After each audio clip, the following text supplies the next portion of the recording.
চালতার চাটনি খেয়েছেন? চালতার ডাল কখনো খেয়েছেন? যদি না খেয়ে থাকেন তবে এই ভিডিওটি একদম আপনার জন্যই। বর্ষায় বাজারে খুব ভালো চালতা পাওয়া যায়। একবার কিনে এনে দেখতেই পারেন রেসিপি ট্রাই করে। খুব বেশি উপকরণ লাগে না।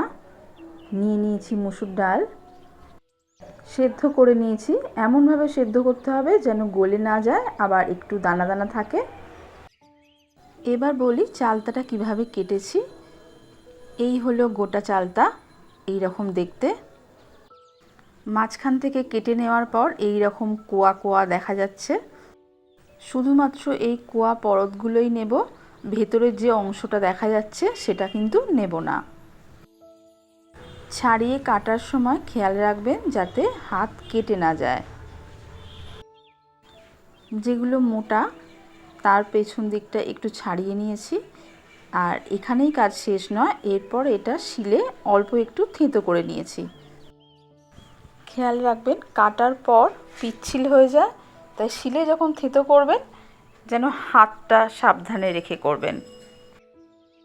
কড়াইতে তেল গরম হওয়ার পর দিয়ে দেব শুকনো লঙ্কা আর সর্ষে। তেজপাতা অবশ্যই দেবেন। আমার কাছে সেদিন তেজপাতা ছিল না, তাই ব্যবহার করতে পারিনি। থেঁতো করে রাখা চালতাগুলো দিয়ে এবার অল্প নেড়ে চেড়ে নেব। দেব লবণ, হলুদ গুঁড়ো, অল্প জল দিয়ে সেদ্ধ করে নেব চাপা দিয়ে।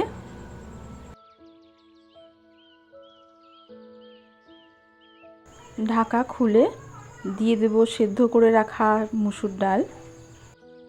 ছোটোবেলায় দেখেছি রান্না পুজোর সময় এই চালতার ডাল আমাদের হতোই। আপনাদের কার কার কী ডাল হয় জানাবেন। চালতার টক অ্যাডজাস্ট করার জন্য দিয়ে দেব পরিমাণ মতো চিনি।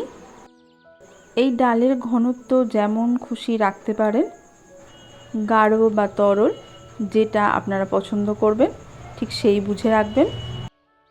তৈরি হয়ে গেল চালতার ডাল। এবার এর সাথে গোল গোল আলু ভাজা দিয়ে খেতে পারেন, খুব ভালো লাগে খেতে। ভিডিওটি ভালো লাগলে অবশ্যই কমেন্টের মাধ্যমে আমাকে জানাবেন এবং লাইক করতে ভুলবেন না।